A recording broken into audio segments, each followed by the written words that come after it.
Now, back to the Frontier Freedom Hour with Jeff Hunt, sponsored by Centennial Institute at Colorado Christian University. Here's Jeff Hunt.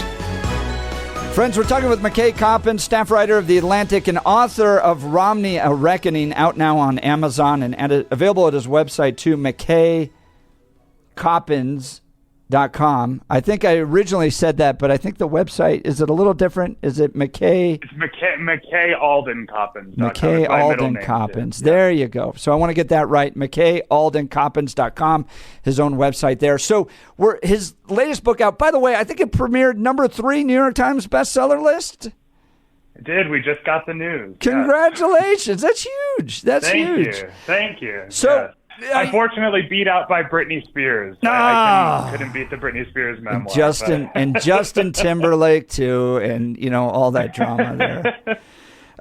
So you follow Romney through this kind of political journey that he goes on, this personal journey that he goes on, and towards the end, I'm going, my goodness, he's almost kind of criticizing himself early on in his presidential campaigns, where he's kind of adjusting his policies in order to win. I understand that you've got to win. It doesn't matter if you don't win, right? So you got to win. And he even acknowledges like his issues on the sanctity of life, Second Amendment issues. He kind of adjusts to get crowd reaction. He even mentions that, right? He's addressing what the crowd's going to do. But then at the end, he says, as he's reflecting back on his career, if you keep on doing things that you know are wrong but politically expedient, you can expect over time that instead of people rushing to support all the wonderful things they agreed with that you did, they'll turn away from you because they know you have no character. What is Mitt coming to terms with as he looks back on his career in your perspective? Well, I think he's grappling with the moral compromises that are inherent to a life in politics, right? And he talks a lot with me about things that he regrets, right? Those times that he sort of shaded a position that, maybe took a stance he didn't quite agree with, cozied up to people that he didn't respect, but he needed their, endorsement or support.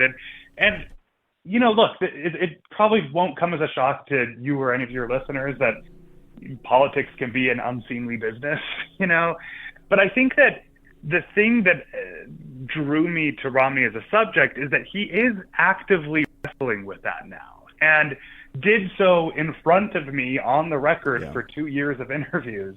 And that's a pretty unusual thing. And, I hope that one of the lessons from this book is that we should demand more honesty and more integrity from our public leaders, right?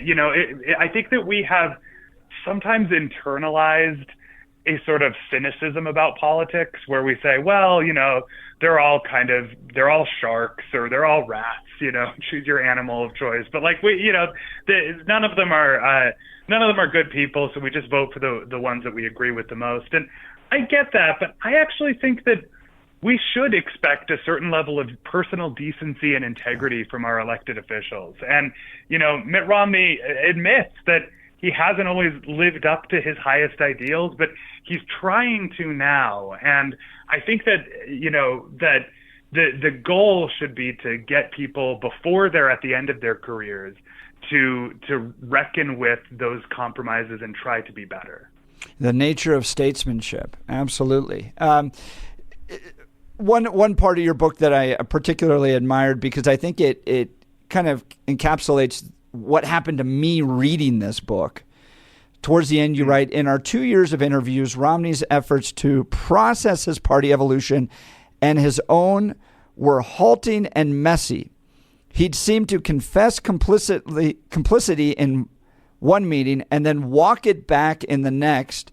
He'd get angry and then cool off. Some days he worried he was being too harsh to certain fellow Republicans who weren't entirely bad after all. No one ever is. Later, after reading a draft of the book, he will complain that I made too much of the transformation in the Trump years. So you kind of admit, even personally, he's really kind of pulled in a lot of different directions, and he's trying to work through in his mind in a very public way where he lands on all this. Yeah, that's right. I mean, it's funny. I've never been in therapy myself, but people who have say that it sounds like this is like heavy duty therapy, right? Like he was really trying to answer difficult questions for himself. And I think he deserves credit for trying. But it wasn't like a straight line toward perfect enlightenment, that it really was kind of a difficult, messy process. And it's funny that you say that you had the same experience reading this book, because I've heard from a lot of people who say the same thing. They'll read it, and at times they're cheering Romney on and they're excited, and at other times they're just like, so frustrated with him. And I get that. I think that he's a complicated character, and a lot of our political leaders are. And my aim was just to try to understand him and understand where he was coming from. And I ultimately think it's a redemptive story, but it is it's a complicated one too. You talk about Ann Romney and the importance that she plays in kind of centering him. And you even mentioned towards the end of the book the importance of having those people in your life. So my job on the 2012 campaign, in addition to all the coalitions. So coalitions director, think student voters, think women voters, veteran voters. And we're going to host all events. We're going to host little rallies and bring in what are called surrogates to speak to student voters or women voters. And that's kind of your job as the coalitions director. But also part of my job was to pick up every one of his kids at the airport, brief them on the state of the race in Colorado, drive them around. So I got a lot of time with Romney's kids. And I saw this with Santorum, too. These guys have really good families. I don't know if you ran into this. That was kind of your perspective, getting to attend the family vacations and stuff like that. But these kids are really centered. They cared about their dad. Politics wasn't their thing. I didn't get the sense that there was kind of an up-and-comer, a next Mitt Romney waiting in the wings to take on politics. But they did this out of a sense of obligation. They all had their own families, but they were coming here to support their dad. They did great speaking.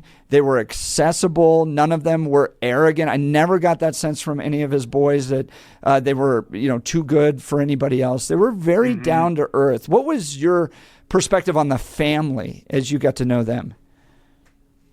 Well, every summer he has this family reunion with all of his sons and their spouses and their kids at Lake Winnipesaukee in New Hampshire. And they invited me up for one day, one summer, to kind of just see that scene, because I do think it's where Mitt Romney feels most at ease and most, himself.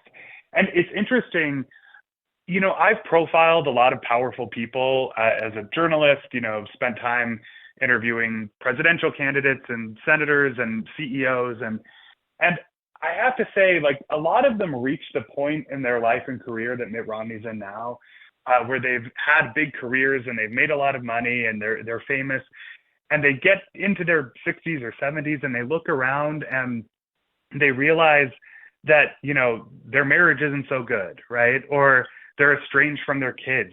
And it's because they haven't put in the time to prioritize those relationships.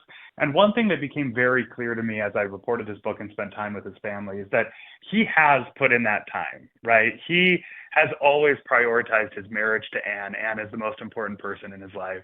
He has prioritized his relationship with his kids and his grandkids. And it comes through. They have this, very kind of intimate relationship with each other.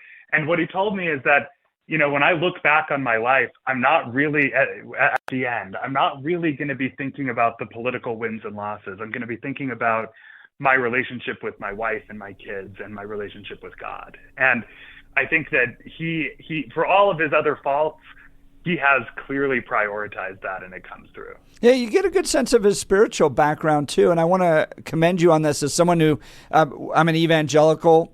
During the 2012 campaign, we were working with Focus on the Family and all those other organizations in Colorado Springs. And you do a good job of addressing the concerns that existed. I ran into them.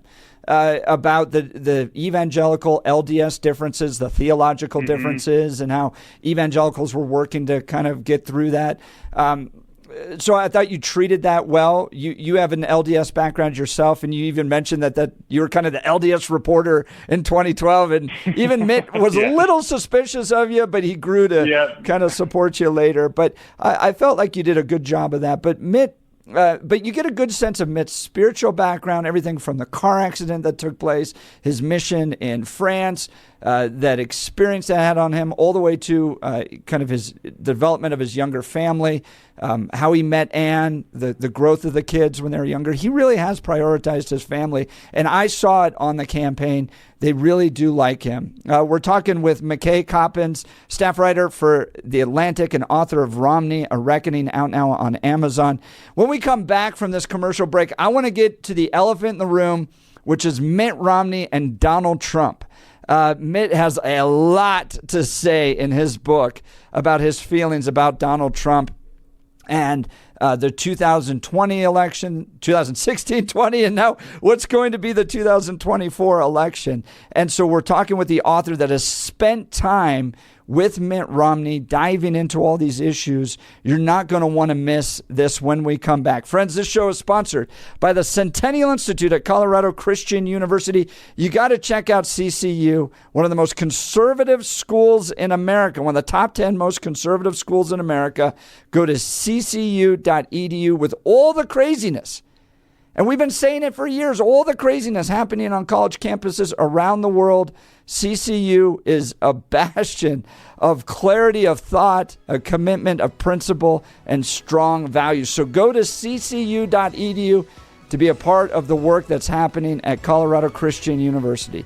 All right, when we come back, McKay Coppins, his new book, Romney, A Reckoning, and Donald Trump. You're not going to want to miss it. You're listening to the Frontier Freedom Hour. We'll be right back.